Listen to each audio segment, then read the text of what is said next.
మీరు 5 ఏళ్ళు ప్రభుత్వంలో ఉన్నారు, మీరు అప్పుడు గ్రౌండ్ బ్రేకింగ్ ఎందుకు చేసుకెళ్ళిపోయారు? ఎవరు ఆపారు మిమ్మల్ని? సో మీరు చేసేటప్పుడేమో మమ్మల్ని చేయలేవు, చేసి మీరు కోర్టుకి వెళ్తున్నారు. ఇప్పుడు విశాఖపట్నంలో అనేక పెట్టుబడులు వస్తే దాని మీద ప్రతిపక్ష పార్టీ నాయకులు కోర్టుకి వెళ్ళడం, అడ్డంకి క్రియేట్ చేయడం, కోర్టులో స్టే తెచ్చుకుని ప్రాజెక్ట్ ముందుకెళ్ళడం కూడా ఆపడం. మేము అవన్నీ ఎదుర్కొని 2 ఏళ్ళు 3 ఏళ్ళు సమయం కోల్పోయి ప్రాజెక్ట్ స్టార్ట్ చేసిన తర్వాత అదే ప్రతిపక్ష పార్టీలు నాయకులు వచ్చేసి మా వల్ల అయింది అని మళ్ళీ క్లెయిమ్ చేస్తున్నారు. ఇవన్నీ బయటకు వచ్చి అన్ని స్పష్టంగా మాట్లాడలేము. ఎందుకంటే మాకు కావాల్సింది అభివృద్ధి. మాకు ఈ వేదిక మీద నేను చేశాను అని గొప్ప చెప్పుకోవడం కాదు. రేపు ఇక్కడ 3,000 మంది 5,000 మందికి ఉద్యోగాలు వస్తే దాంట్లో వచ్చే ఆనందం ఎక్కడ మాకు రాదు.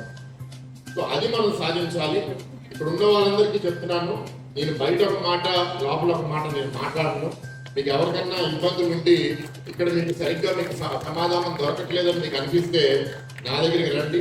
ఇక్కడ నేను స్థానికంగా ఎంపీగా ఉన్నాను కాబట్టి అది నా బాధ్యత.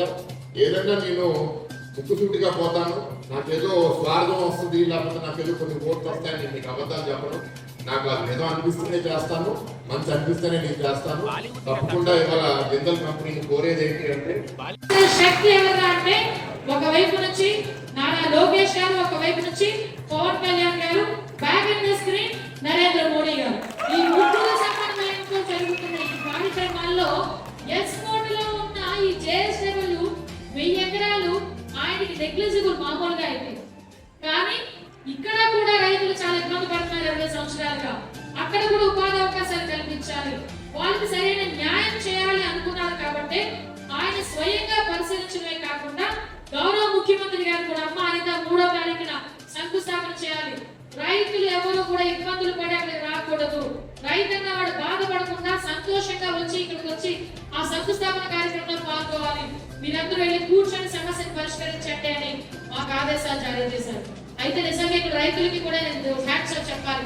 ఎంతో ఏదో మంచి కోపం మీద వచ్చేవారు నా దగ్గరికి. నా మొహం చూసి ఇంత ఆడపిల్లలు అనుకున్నారా ఏమనుకున్నారో నాకు తెలియదు, కానీ నా సోదరులందరూ కూడా నా దగ్గరికి వచ్చేసరికి కామ్ డౌన్ అయ్యేవారు. అమ్మ అమ్మ అనే పలకరించే తప్పించి ఏ రోజు నా దగ్గర నోరు కూడా కొంచెం పై విజయనగరం జిల్లాలో ఎస్కోట్ మండలంలో 20 సంవత్సరాల క్రితం ఇక్కడ ఒక అల్యూమినియం ఇండస్ట్రీ పెట్టాలని జేఎస్డబ్ల్యూ కంపెనీకి ఇక్కడ ల్యాండ్ ఎక్విజిషన్ చేసుకున్నటువంటి తరుణం మనందరికీ తెలిసిన విషయం. మరి అదే ల్యాండ్ని ఎంఎస్ఎంఈ పార్కింగ్ కింద కన్వర్ట్ చేయాలన్న ఆలోచనతో గౌరవ ముఖ్యమంత్రి గారు, అలాగే మా యువ నాయకులు నారా లోకేష్ గారు, నేను ఒక శాసనసభ్యుడిగా, మరి అలాగే ఒక మంత్రిగా ఎంఎస్ఎంఈ మంత్రిగా బాధ్యత తీసుకున్న తర్వాత ఇక్కడ ఎంఎస్ఎంఈ పార్క్ పెట్టాలని ఈ తీసుకున్నటువంటి జేఎస్డబ్ల్యూ కంపెనీ వాళ్ళు తీసుకున్నటువంటి ల్యాండ్ని ఒక ప్రైవేట్ ఇండస్ట్రియల్ పార్క్ కింద మార్చాలన్న ఒక ఆలోచన ఈ ప్రభుత్వం తీసుకున్నటువంటి తరుణంలో ఎక్కువ ఆనందపడిందంటే నేనని చెప్పుకోవడానికి నేను గర్వపడుతున్నాను. టీపీ న్యూస్ లో యాడ్స్ పొందాలి అనుకుంటే వెంటనే సంప్రదించండి 9573621009.